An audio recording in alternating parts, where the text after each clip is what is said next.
हरे हरे राम राम राम हरे हरे। ओम नमो भगवते वासुदेवाय।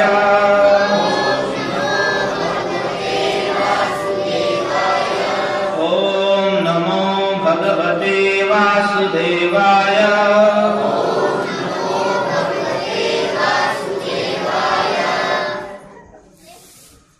ओम नमो भगवते वासुदेवाय।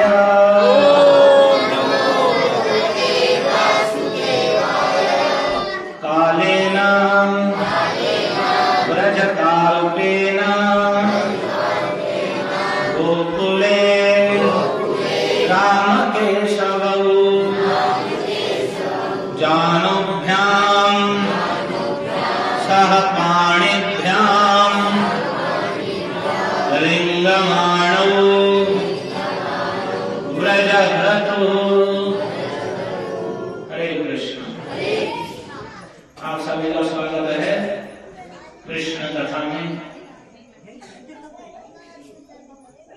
परम दुर्लभ और परम पावन कार्तिक का महीना चल रहा है, जिसके और बस 8 दिन बचे हुए हैं। आज शुक्ल पक्ष की सप्तमी तिथि है।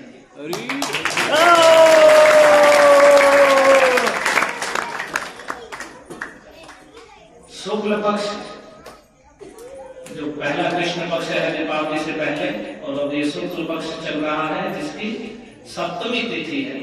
तो पूर्णिमा तक 8 तिथि और बाकी है। तो कल अष्टमी तिथि है, गोपाष्टमी। जैसे कार्तिक में पहले अष्टमी थी जिसमें राधा कुंड स्नान आदि था,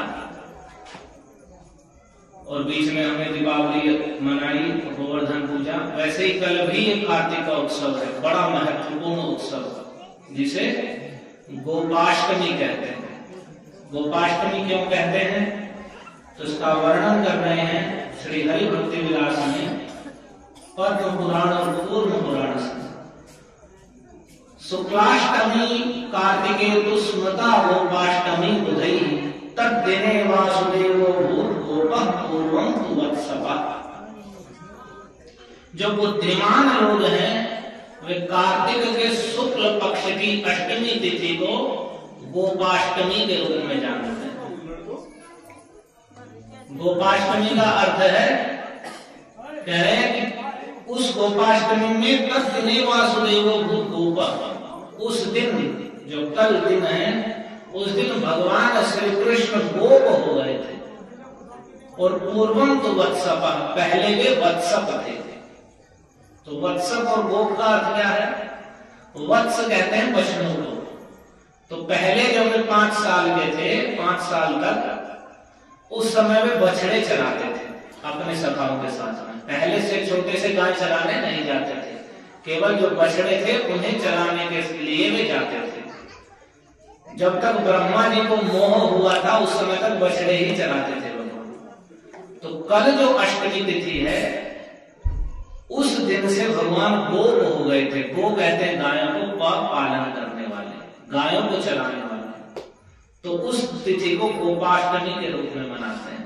उस दिन कृष्ण और बलराम पौगंड अवस्था में प्रवेश कर गए थे। 5 से आगे की 6 से 8 तक की आयु को पौगंड कहते हैं। तो पौगंड अवस्था में प्रवेश करने के कारण उन्हें गाय चराने की अनुमति मिल गई थी।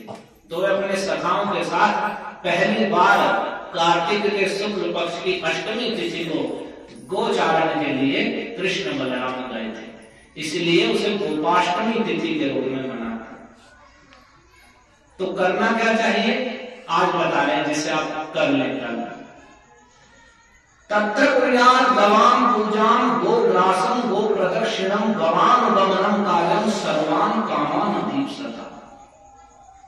कहते हैं सर्वान् कामान् अभीप्सता, जो अपनी सारी कामनाओं को पूर्ति चाहता है, सभी प्रकार की अभिलाषाओं को पूर्ण करना चाहता है, उसे चाहिए कि वह गोपाष्टमी के दिन कुरियान गवाम पूजाम, गायों की पूजा करे।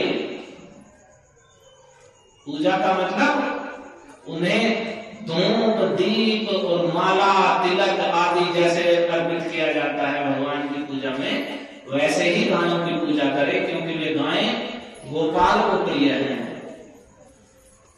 तो गायों की पूजा करे और गोग्रासम, गायों को ग्रास दे, सुंदर घास और सुंदर भोजन या गुड़ या जो भी खीर आदि से युक्त रोटी आदि गायों को देते हैं।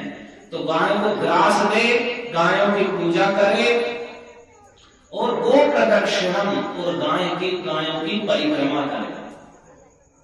जैसे हम मंदिर की परिक्रमा करते हैं वैसे गायों की परिक्रमा करे। और शास्त्र में बताया गया है प्रदक्षिणी कृता देव सप्त द्वीपा वसुंधरा, जो गायों की परिक्रमा करता है। गाय से हमें यहाँ विशेष रूप से जानना चाहिए, गाय जो भारतीय गाय हैं उनको ही लक्षित करके कहा जाता है, क्योंकि उनमें ही वे सारे गुण पाए जाते हैं, उनमें ही देवता निवास करते हैं। तो जो गायों की परिक्रमा करता है उसे कह रहे हैं उन्हें सातों द्वीपों वाली पृथ्वी की परिक्रमा कर ली, ऐसा समझना चाहिए। सप्त द्वीप वसुंधरा, 7 द्वीपों वाली वसुंधरा की उसने परिक्रमा कर ली, जिसमें गाय की परिक्रमा कर ली है।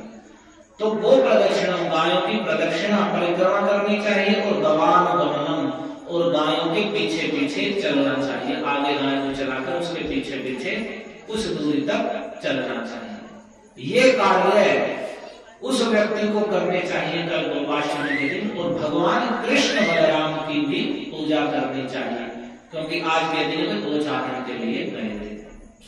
तो गायों की पूजा करना, उन्हें माला पहनाना, उन्हें तिलक लगाना, स्नान कराना, सब प्रकार से आरती पूजा भी करना, और गोग्रासम, गायों को ग्रास देना। जिनके पास है उन्हें विशेष रूप से उन्हें, और जिनके पास नहीं है उन्हें भी जहां गाय मिले वहां जाकर के गायों की पूजा, उन्हें ग्रास देना, ये सब करना चाहिए। और गायों की परिक्रमा करना और गायों के पीछे पीछे चलना, और भगवान श्री श्री कृष्ण बलराम की पूजा करना। तो ऐसा करने से करें सर्वान कामान अभीप्सता, जो अपनी सारी कामनाओं की पूर्ति चाहता है तो उसे ये कार्य करना चाहिए। हरे कृष्णा कृष्णा कृष्णा हरे हरे, हरे राम राम राम हरे हरे। बृहद गौतमीय तंत्र से श्रीमद् जीव गोस्वामी लिखते हैं भक्ति रसामृत सिंधु की टीका में कि गवाम कंडूजनम दुर्यान गो ग्रासम गो प्रदक्षिणम गोसु नित्यम प्रसन्नासु गोपालोपि प्रसीदति। गायों का कंडूजन करना चाहिए, उन्हें सहलाना चाहिए, खुजलाना चाहिए, तो गो ग्रासम उन्हें ग्रास देना चाहिए, और गो प्रदक्षिणम गायों की परिक्रमा करनी चाहिए। ऐसा करने से गाय प्रसन्न होती हैं। और गोसु नित्यम प्रसन्नासु गोपालोपि प्रसीदति, गायों के प्रसन्न होने पर भगवान गोपाल भी प्रसन्न होते हैं।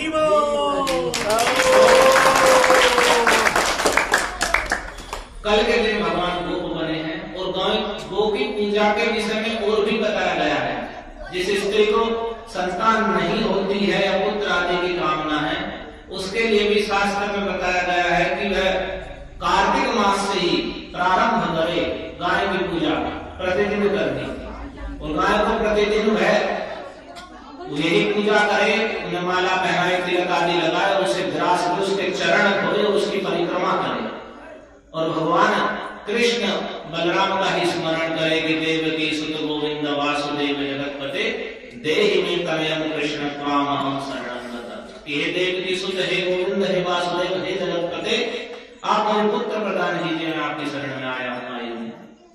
तो इस प्रकार से यदि हम प्रतिदिन गो की पूजा करें, प्रतिदिन आपको स्नान आदि लगाए, उसे ग्रास दे, उसके तिलक लगाए, उसके खुरों को धोए, उसकी परिक्रमा करे, और भगवान ये श्लोक बोले जो भगवान से प्रार्थना है कि देवकी सुत गोविंद, हे जगतपति, आप मुझे संतान पुत्र प्रदान कीजिए। तो वर्ष भर तक ऐसा करने से जिसके संतान नहीं हो रही है, जिसे पुत्र आदि नहीं प्राप्त हो रहे हैं, तो ऐसा वर्णन है कि वह भी भगवान की कृपा से, गायों की कृपा से पुत्र रत्न को प्राप्त कर सकते हैं। तो गोपाल भगवान श्री श्री कृष्ण बलराम की जय, कृष्ण प्रिया गौ माता की जय। हरे कृष्ण। तो भगवान, हमने अभी तक कथा सुनी। कल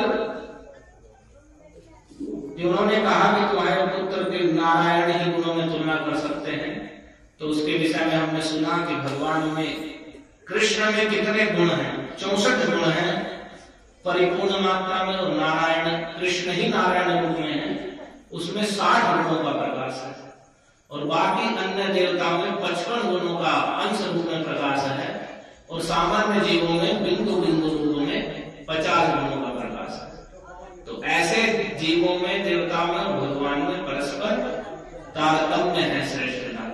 तो कृष्ण पूर्ण पुरुषोत्तम भगवान है, वे परमेश्वर हैं, और अन्य ब्रह्मा शंकर आदि देव उनके सेवक और अनुचर हैं। ऐसा जानना चाहिए। कभी भी स्वयं भगवान श्री कृष्ण नारायण को अन्य देवताओं के समतुल्य, समान नहीं जानना चाहिए। भगवान का प्रसाद सभी को अर्पित किया जा सकता है, लेकिन अन्य किसी को अर्पित करके फिर भगवान को चढ़ाना ही बड़ा अपराध है।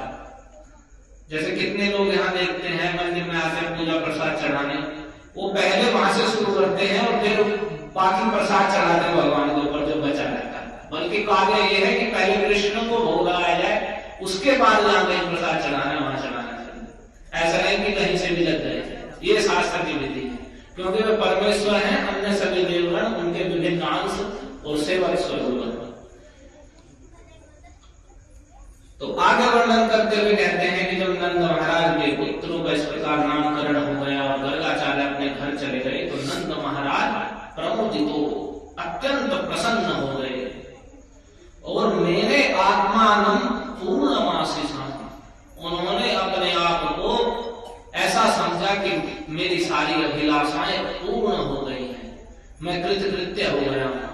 आज मेरे पुत्र का नामकरण स्वयं श्री गर्गाचार्य जैसे एक श्रेष्ठ साधु ब्राह्मण के द्वारा हुआ। तो आगे की कथा वर्णन करते हुए सुखदेव जी कह रहे हैं, कालेन व्रजकाल्पेन गोकुले राम केशव। तो अभी कृष्ण और बलराम छोटे हैं, अभी गोद में ही चलने वाले हैं जब ये नामकरण होगा। तो धीरे धीरे कुछ समय जब बीता, थोड़ा और काल बीता, तो राम केशव राम यानी बलराम और केशव श्री कृष्ण गोकुल में विहार करने लगे, यानी चलने फिरने लगे। कैसे चलने लगे? तो जानुभ्याम सह पाणिभ्याम रिंगमाणव, दोनों हाथों से और घुटनों से। राम और कृष्ण दोनों हाथों के बल और घुटनों से ये घुटनुआ चल चलते पूरे गोकुल में विहार करने लगे, खेलने लगे। बकैया चल चलकर गोकुल में खेलने लगे। तो जब वे ऐसे घुटनों के बल चल रहे हैं, छोटे छोटे कृष्ण बलराम, जो कि सारे सौंदर्य और सारी मधुरता के गुण तपास रहे हैं, और विहार कैसे कर रहे हैं? तो जहां कहीं भी, क्योंकि सबके प्रेम का केंद्र वही है, सब उन्हें देखना, उन्हें प्रसन्न करना चाहते हैं सर्वदा। तो वे आए ही गोकुल में इसलिए है कि सभी ब्रजवासियों को अपने प्रिय भक्तों को आनंदित करना है, और अपने भक्तों को आनंद देने में ही भगवान का नित्य आनंद है, और भक्तों का भगवान की सेवा करने में, भगवान को आनंद देने में आनंद है। ये परस्पर प्रेम का व्यवहार है कि जो सेवक हैं ब्रज के गोप गोपियां, उनके गोप सखा आदि सब कृष्ण को आनंद देना चाहते हैं, उन्हें प्रसन्न करना चाहते हैं, और कृष्ण ऐसी मनोहर लीलाएं करके उन सभी ब्रजवासियों को आनंद के समुद्र में डुबो देते हैं। जैसे कि आप प्रतिदिन दामोदराष्टकम में गाते हैं, इति दृक् स्वलीलाभिरानंद कुंडे स्वघोषम निमज्जन्तम आख्यापयन्तम, कि वे अपनी ऐसी दाम बंधन लीला की माता यशोदा ने उन्हें ओखली में बांध दिया, पहले नहीं बंधे और फिर बंध गए, भक्ति के द्वारा बंध गए, ऐसी अपनी मनोहर लीला के द्वारा आनंद कुंडे स्वघोषम निमज्जन्तम, अपने घोष यानी अपने गोकुल के जितने भी गोप गोपियां गोप सखा हैं उनके, उन सबको आनंद के कुंड में निमग्न कर देते हैं। जैसे हम जल का कुंड है उसमें स्नान करते हैं और सारे भीग जाते हैं, तो वैसे ही ऐसी मनोहर लीलाएं करके कृष्ण बलराम सारे ब्रजवासियों को आनंद के कुंड में ही गोता लगवाते रहते हैं, पुनः पुनः वे आनंद के कुंड में मानव गोता लगा रहे हैं, ऐसी अवस्था होती। और आख्यापयंतम, और उसके द्वारा वे दिखाते हैं सब लोगों को क्या, तति ऐसी तज्ञेषु, विशेषकर उन लोगों को जो यही समझते हैं कि भगवान तो बस परमेश्वर हैं, वे तो केवल शासन करना ही जानते हैं और उनकी तो केवल आराधना स्तुति होती है और भयभीत होकर उनके सामने रहना ही वास्तव में भक्ति की विधि है। तो उन्हें दिखाते हैं तदी ऐसी तज्ञेषु भक्तैर्जितत्वम्, कि वे इस प्रकार से अपने प्रेमी भक्तों के द्वारा जीत लिए जाते हैं और उन प्रेमी भक्तों को आनंद देने के लिए उनकी इच्छा अनुसार वे लीला करने लगते हैं। तदी ऐसी तज्ञेषु भक्तैर्जितत्वम् पुनः प्रेम तस्तम सदा वृत्ति वंदे। तो सत्यव्रत मुनि कह रहे हैं कि इसलिए मैं पुनः पुनः प्रेम से उन भगवान बाल कृष्ण श्री दामोदर को प्रेम से सदा वृत्ति सैकड़ों सैकड़ों बार नमस्कार करता हूं। क्यों? क्योंकि वे अपनी इस कृष्ण लीला के द्वारा, दामोदर लीला के द्वारा सारे जगत को दिखा रहे हैं कि वे संपूर्ण जगत के ईश्वर और ब्रह्मा और शंकर के भी नियामक और आदेश देने वाले होकर भी अपने प्रेमी भक्तों के गोप गोपियों के प्रेम से बंध जाते हैं और उनके वशीभूत हो जाते हैं। तो ऐसा वे उन्होंने सबको दिखाते हैं कि मैं भक्तों के द्वारा जो सरल हृदय से कपट छोड़ करके सदैव मेरी सेवा के लिए तत्पर रहते हैं, मैं उनकी भक्ति के द्वारा जीत लिया जाता हूं। ये उन्होंने अपनी लीला में दिखाया कि वे जो पूतना जैसी राक्षसियों और इन सब तृणावर्तादी को खेल खेल में मार दे रहे हैं, वे छोटे छोटी ऐसी मनोहर बाल लीलाएं कर रहे हैं कि माता भयभीत हो जाते हैं तो माता यशोदा उन्हें बचाने के लिए जाती है। तो जब वे घुटनों के बल चलने लगे, बकैया चलने लगे, तो उस समय उनकी कुछ लीलाओं का संक्षेप में वर्णन करते हुए सुखदेव जी कहते हैं, तावंघ्रियुग्मम् अनुपृश्य सरीसृपन्तौ घोषप्रघोषरुचिरम् व्रजकर्दमेषु तन्नादहृष्टमनसावनुसृत्य लोकम् मुग्धप्रभीतवधुपेय मात्रो। करे तौ वे दोनों कृष्ण और बलराम अंघ्रियुग्मम् अनुपृश्य, वे दोनों भाई अपने नन्हे नन्हे पांवों से, दोनों हाथों से और अपने दोनों पैरों को घसीटते हुए चल रहे हैं। सरीसृपन्तौ, घसीटते हुए रेंगते हुए चल रहे हैं। रिंगमाणौ, रेंगते हुए ऐसे नीचे नीचे। और घोषक प्रघोष रुचिरम, उनके पांव कैसे हैं? तो उनके पांव में माता यशोदा और माता रोहिणी ने उनके पांव में और कमर में घुंघरू बांध रखे हैं जो बड़े सुंदर बजते हैं। तो जब हाथों में और पैरों में बंधे हुए चलते हैं तो उसमें रुनझुन रुनझुन छुन छुन की ध्वनि होती है। और वे चलते हुए कैसे चलते हैं? तो तन्नाद हृष्ट मनसा, तो जब वे चलते हैं तो झुनझुन की जो ध्वनि बजती है, ये देखिए पूरे जगत को जो ज्ञान देने वाले भगवान है, ऐसे बिल्कुल सामान्य अबोध बालक की तरह लीला कर रहे हैं। एक सामान्य बालक जब ऐसा करता है वे सबके मन को आकर्षित करता है। वे भगवान के सारे सौंदर्य के, सारे आनंद के आधार हैं। वे भगवान जब ऐसी बाल सुलभ लीलाएं करेंगे तो वो कितना आकर्षित कर रहे होंगे ब्रजवासियों को। तो जब वे चलते हैं और वे घुंघरू बजते हैं तो उन्हें उनका शब्द बड़ा प्रिय लगता है, दोनों को, उन कृष्ण बलराम को।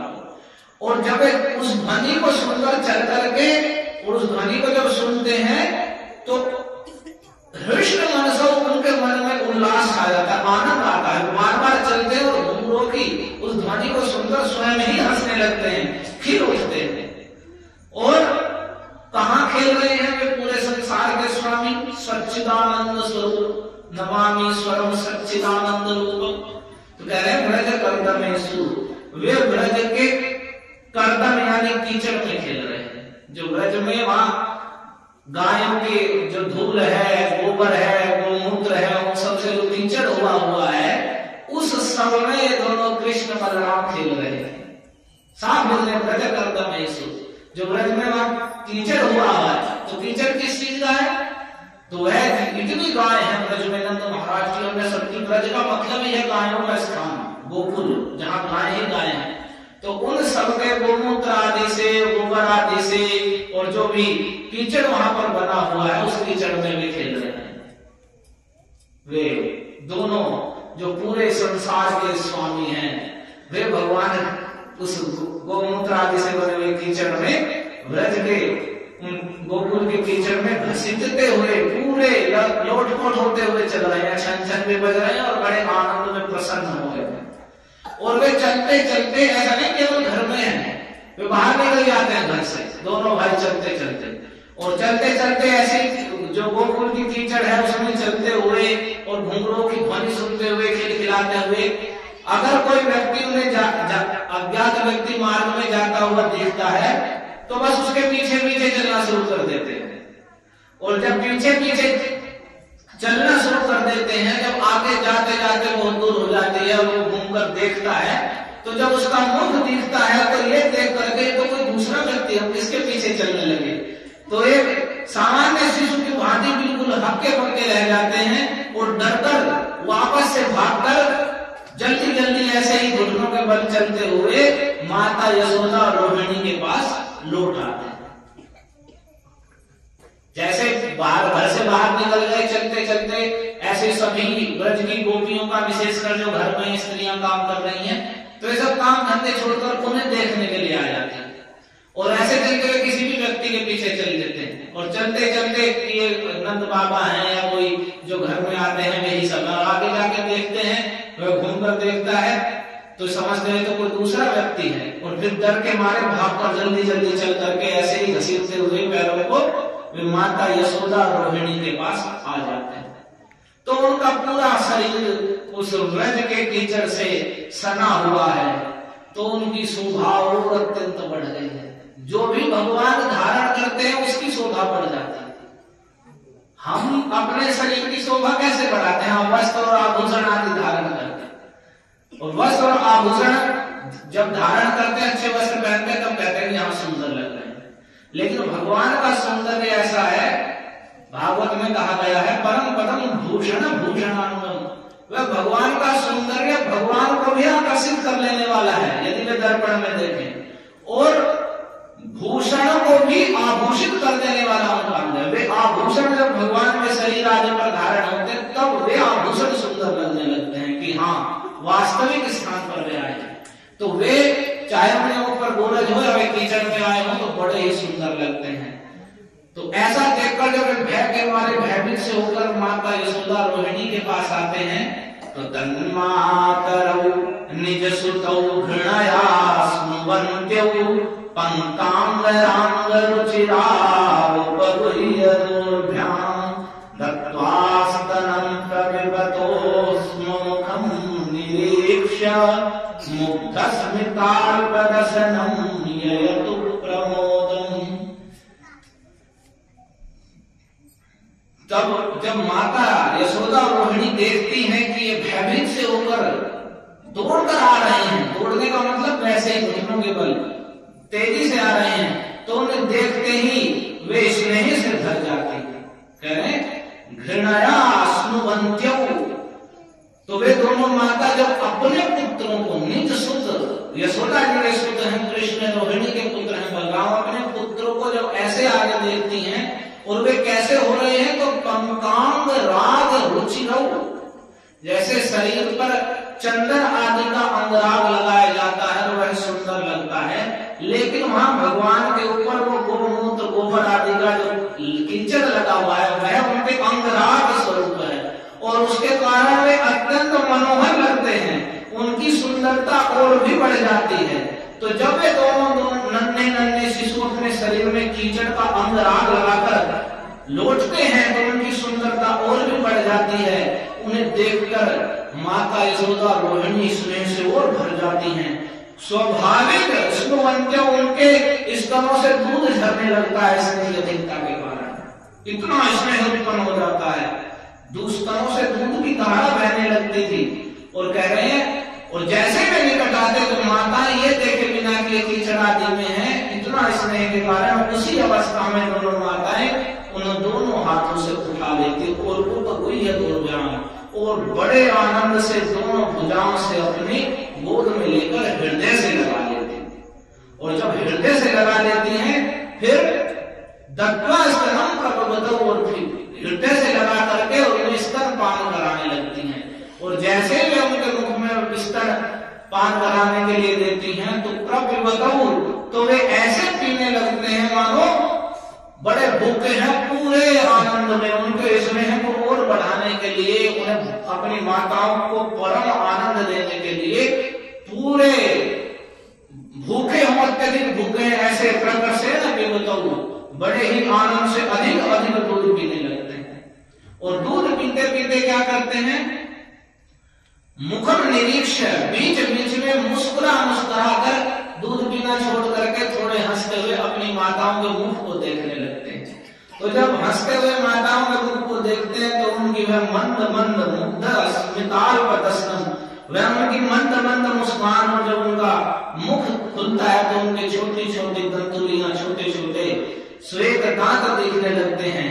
तब उनका वह भोला भाला बड़ा ही सुंदर मुख कमल देख करके यतो प्रमोदम, तो माता यशोदा रोहिणी तो आनंद के समुद्र में डूबने उतराने लगती हैं, आनंद के समुद्र में गोता लगाने लगती हैं। ऐसे माता यशोदा रोहिणी की स्थिति हो जाती है।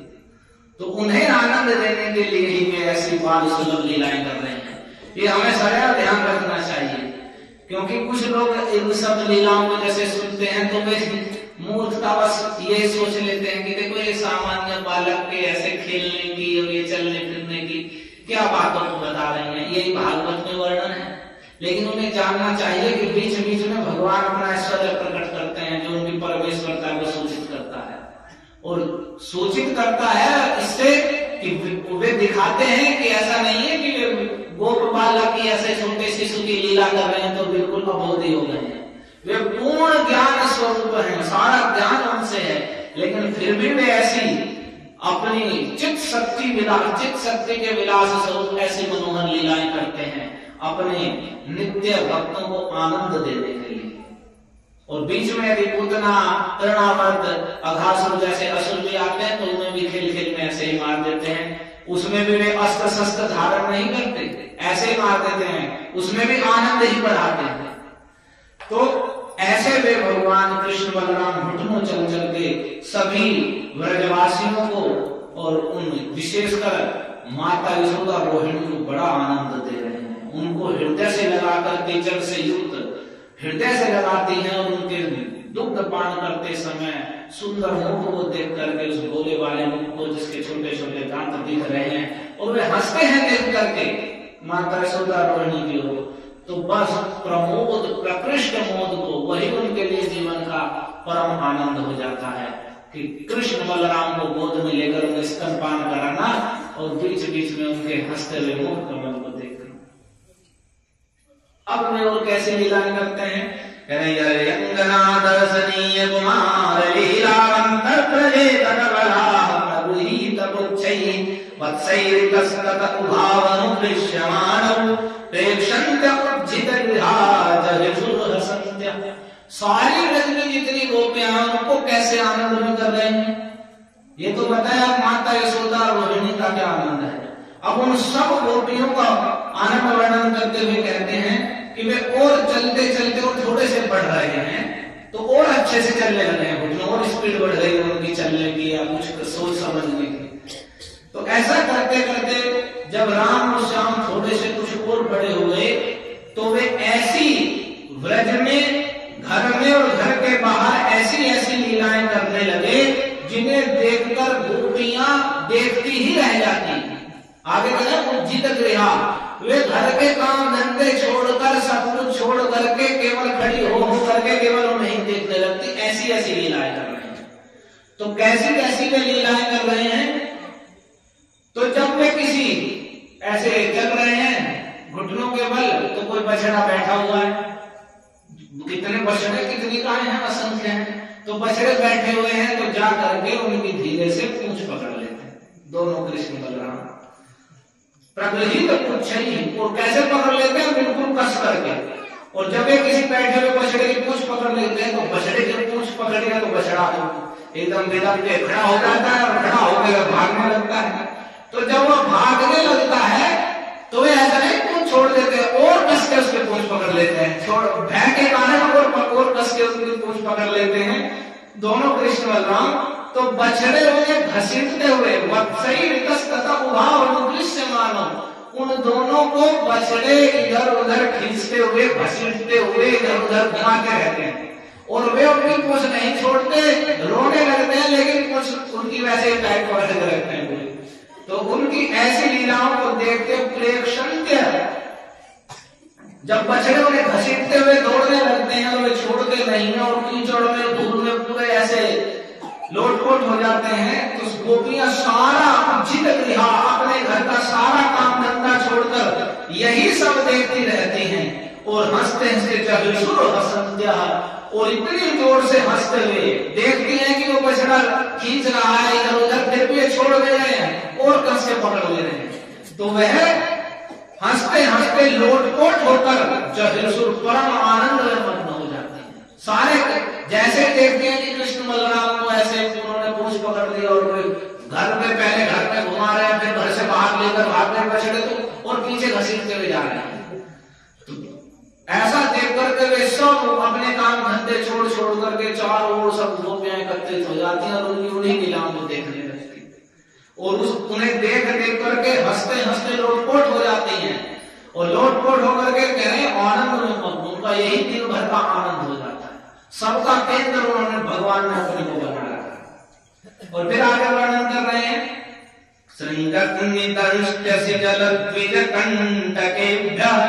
क्रीडा परावति चलऊ स्वसुतऊ निषेधुं। ये दोनों कृष्ण और बलराम कैसे हैं तो अति चलऊ, बड़े चपल हैं, बड़े चंचल हैं और क्रीडा पराऊ सदैव कुछ ना कुछ खेल करने में ही रहते हैं। कुछ ना कुछ इन्हें खेल करना शांति से, ऐसा नहीं है कि वे बैठ जाएंगे। बस माता यशोदा और रोहिणी ने उन्हें छोड़ा और बस उन्हें कुछ ना कुछ ऐसा ही कार्य कर देना है जिससे सब खींच करके फिर उनके पास आ जाएंगे। तो वे बड़े चंचल हैं और बड़े खिलाड़ी हैं।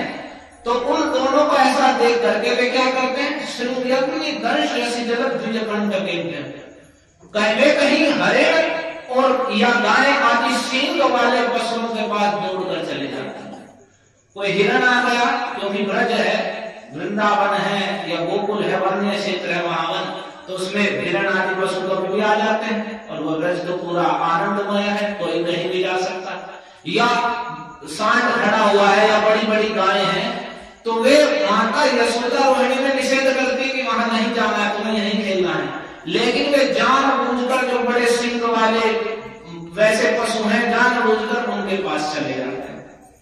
जब पास चले जाते हैं तो फिर वे काम छोड़कर भाग के जाते हैं उन्हें बचाने के लिए।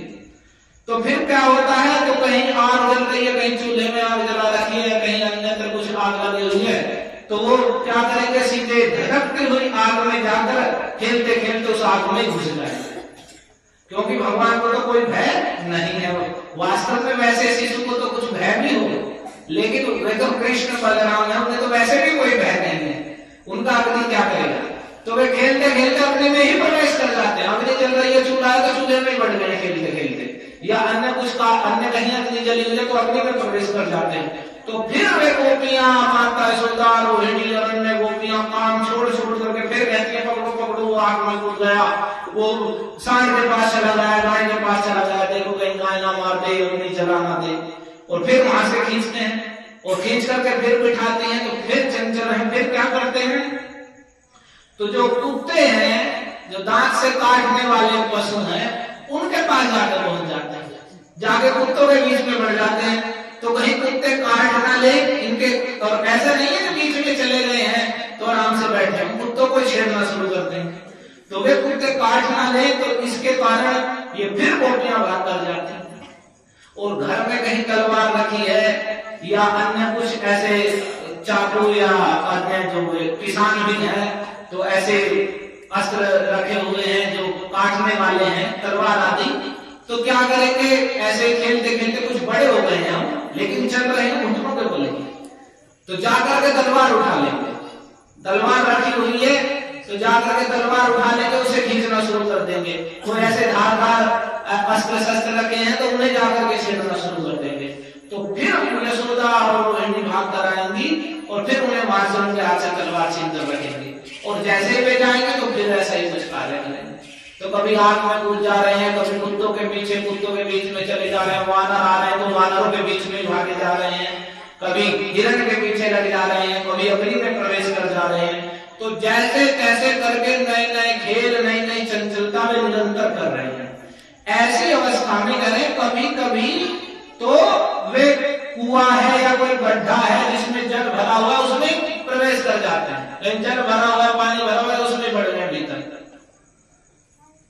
और कभी कभी मोर आदि पक्षियों के निकट चले जाते हैं, तो कहीं कांटे हैं तो कांटों में प्रवेश कर जाते हैं, कहीं कांटे पड़े हुए हैं तो उन कांटों में ही प्रवेश कर रहे हैं। तो ऐसा करने से उनकी माताएं बहुत उनको निषेध करती, लेकिन फिर भी कितने समझाने या कुछ भी करने पर वे दोनों कृष्ण बलराम नहीं मानते। ऐसे ही ऐसे कार्यों को करते।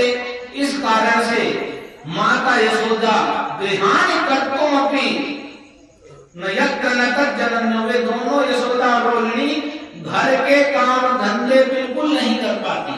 बस उनका दिन भर इसमें ही रह जाता। वे जैसे उन्हें छोड़ के चलती कुछ करने के लिए, वैसे ही वे कुछ ना कुछ नया उत्पाद ऐसा कर लेते। वे फिर काम छोड़ करके फिर उनके पास आती। तो वे घर का कुछ भी काम धंधा नहीं संभाल पाती थी। उनका चित्त क्यों? क्योंकि सेकात आपतुरलम मनसून अवस्थाम, जिनके ऐसे परम सुंदर परम मनोहर और सारे आनंद के आधार स्वरूप हैं, वे जिनके पुत्र हैं और जिनका एक एक मन की एक एक वृत्ति केवल उन पुत्रों में लगी हुई है, तो उन्हें सदैव भय बना रहता। क्योंकि जहां इतना प्रेम होता है तो उतना भय भी, अनिष्ट की आशंका रहती है, और ये तो अनिष्ट करने वाली चीजों में ही चले जा रहे हैं। तो वे काम धंधे छोड़ करके उनका चित्त इसी कार्य में लगा रहता कि कहीं ये भय के कहीं नदी आदि में या तलवार आदि को ना उठा ले, कहीं रखने पशु के पास ना चले जाएं। तो उनकी उन्हें बचाने की चिंता में इनका चित्त भी स्थिर नहीं रह पाता। ये काम धंधा तो करती लेकिन ध्यान नहीं रहता कि कहीं पे कुछ करना ले, कहीं कृष्ण बलराम कुछ करना ले, कहीं कृष्ण बलराम कुछ करना ले। इस कारण से वे घर के काम धंधे बिल्कुल नहीं कर पाती थी। सदैव उनके चित्त में भय, ये चंचलता रहती, कहीं ये किस भय की वस्तु के पास ना चले जाएं और हमें उन्हें जाकर रोकना। तो इस प्रकार से वे कृष्ण बलराम जो घुटनों के बल चल रहे हैं, ऐसी ऐसी मनोहर अनेकों लीलाएं कर रहे हैं। उनका और भी विस्तार से वर्णन है, गुरु महाराज ने भी कथाओं में वर्णन किया है। इसे बड़े संक्षेप में आप सभी ने सुना। इसके बाद कुछ दिनों के बाद उन्होंने खड़े होकर चलना शुरू कर दिया। तो जो घुटनों के बल चलने में इतने उत्पात कर रहे हैं, इतने चंचल हैं, तो जो खड़े होकर चलने लगे तो कितने उत्पात करेंगे। तो वे भी आगे आप सुनेंगे। हरे कृष्णा कृष्णा कृष्णा हरे हरे, हरे राम राम राम हरे हरे। हरे कृष्णा कृष्णा कृष्णा हरे हरे, हरे राम राम राम हरे। तो क्रीड़ा पर अति चंचल श्री कृष्ण बलराम की, श्री श्री यशोदा रोहिणी की, नटराज श्रीमद् भागवतम की, श्री दामोदर मास महामहोत्सव की, जगत गुरु श्री प्रभुपाद की। हरे कृष्ण। तो कल को